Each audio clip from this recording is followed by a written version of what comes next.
The Delta Network, powered by Delta Waterfowl. Mom, I want to listen to the voice of the duck hunter. I just admit it. I tend to think of, if you go to the dictionary and you type in refuge, you'd go, oh, certainly they don't hunt on a refuge. But no, it's so I think a lot of people might think that refuges are naturally areas that are hunted, but hunting is not the primary intent of a refuge.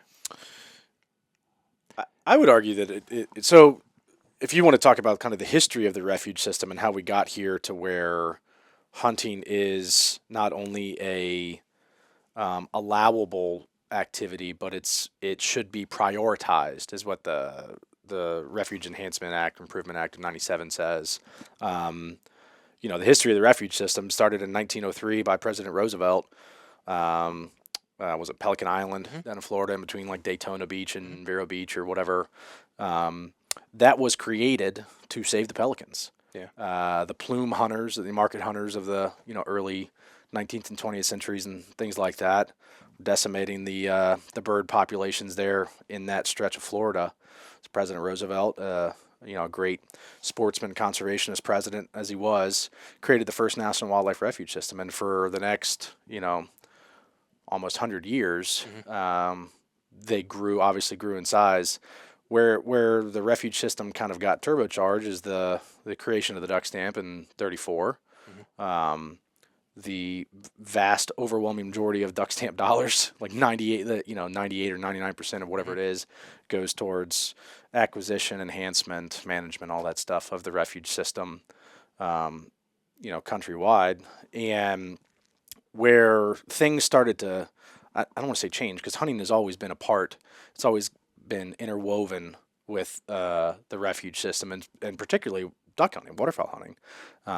It's almost this kind of unique, romantic story of the duck hunters really seizing the moment and the opportunity in '34 with the creation of the duck stamp, and having this large, vast network of lands across the country to support wildlife in their habitats, but then support access and opportunity.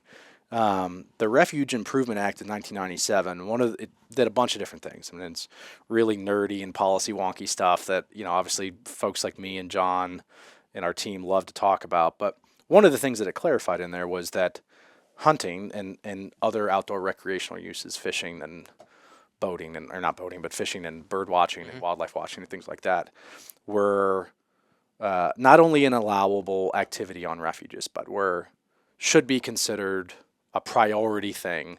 Where it makes sense, obviously, if there's biological or ecological concerns about having that outdoor activity, that's a different conversation. But basically, those activities should be prioritized on National Wildlife Refuge System lands. So that's how we got kind of this, before '97, the refuge system, in my opinion, was kind of this large, vast network of lands, and everything was a little bit different, and there was no public involvement or stakeholder process and review, comment opportunities, things like that. They didn't have CCPs. They didn't have, conservation planning documents.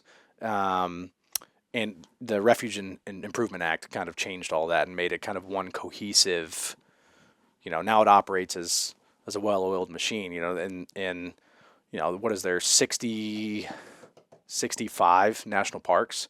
And again, we can't figure out what the final number is. It was 570 something national wildlife refuges, right? So better than not chance that you as an average American live closer to and have more access and opportunity to go out to a national wildlife refuge than you do a national park.